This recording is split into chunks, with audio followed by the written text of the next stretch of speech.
river that did not flow. It waited. Its waters were darker than ink, still as polished black granite. They named it Nirvalli, meaning the listener. The river was feared, not because of beasts or curses, but because it heard what no human ear was meant to hear. When crimes were committed near its banks, murders, betrayals, hidden sins, the surface trembled slightly, as if absorbing their voices. Terrified, the Chola priests warned the king, "The river stores memories." The court sealed Nirvalli beneath slabs of stone. Temples erased its name. Maps deleted its existence. And for 1,000 years, the river slept, waiting for the world to forget. In 2027, Tamil Nadu was struck by a devastating drought. Wells dried to dust. Fields cracked open. Water became a forgotten luxury. In Putanmedu village, desperate men drilled deeper than ever. Late one night, the drill struck something hollow, like tapping on the chest of an awakening giant. By sunrise, water surged upward. But this was no groundwater. It was cold, unmoving, black as spilled night. It ignored channels, ignored gravity, and formed a perfectly circular pool. The villagers rejoiced, believing a miracle had arrived. But as darkness fell, their joy dissolved.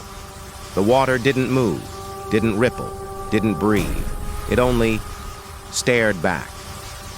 At 1:14 a.m., an elderly woman heard a child crying near the water. She rushed out with a lantern, but the crying didn't come from a child. It came from the river itself. Within minutes, dozens gathered. The river whispered in ancient Tamil, confessions from a lost age. A woman admitting she had hidden a forbidden child. A soldier begging forgiveness for killing an innocent farmer. A priest whispering about stolen temple gold.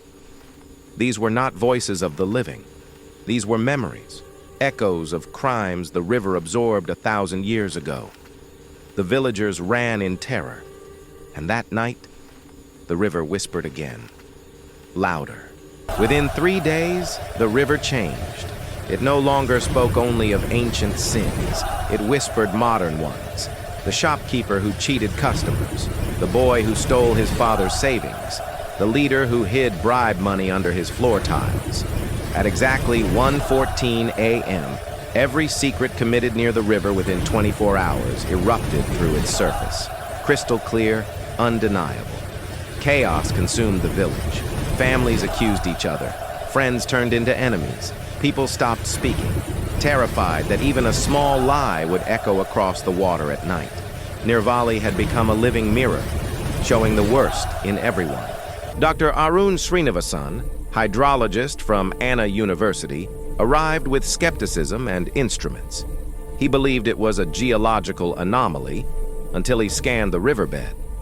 The stones beneath Nirvalli were rare crystalline minerals capable of storing sound for centuries, like a natural recording device. But this theory raised more questions than answers.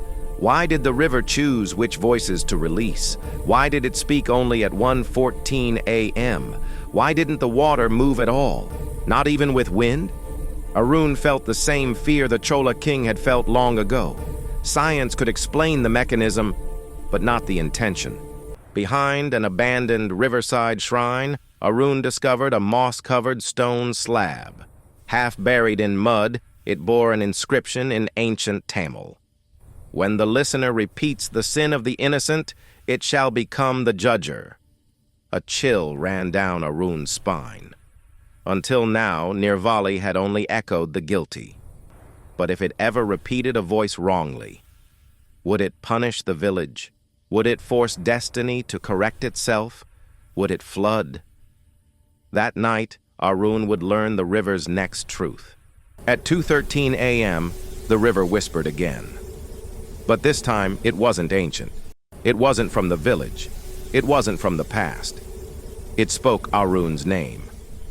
"Arun Srinivasan, you will cause a death not yet born." Arun stumbled backward. This was impossible. The river wasn't remembering. It was predicting. A sin he had not committed. A sin he did not intend. A sin that would occur tomorrow, unless he changed his path. Nirvalli was no longer just a listener. It had become a warning. Minutes after the prophecy, the river began to rise. Not like a flood, no violence, no chaos. It rose slowly, deliberately, surrounding huts, forming still black pools around doorstep after doorstep. Villagers screamed, but the water ignored them. It moved only toward Arun. The river wasn't punishing him, it was steering him, cornering him until he changed the future it had foreseen. For the first time, Arun understood. The river didn't want to judge. It wanted to redirect destiny. Before sunrise, Arun made his decision. He abandoned his planned journey for the next day, the journey that would have accidentally caused a pregnant woman's death and a cascade of tragedies across the village. One choice changed everything, and the moment he chose a new path, the rising water halted, then receded. Dry land appeared as if the flood had never happened.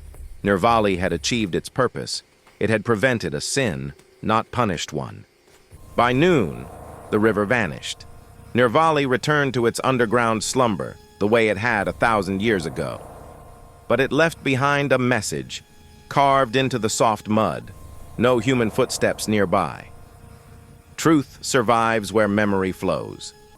Some villagers believe the river carved it itself. Others say the wind carried the words. But even today, when the breeze sweeps across the empty riverbed of Tamil Nadu, people claim they hear faint whispers. Not warnings, not accusations, just memories, waiting for the next time the world forgets the truth.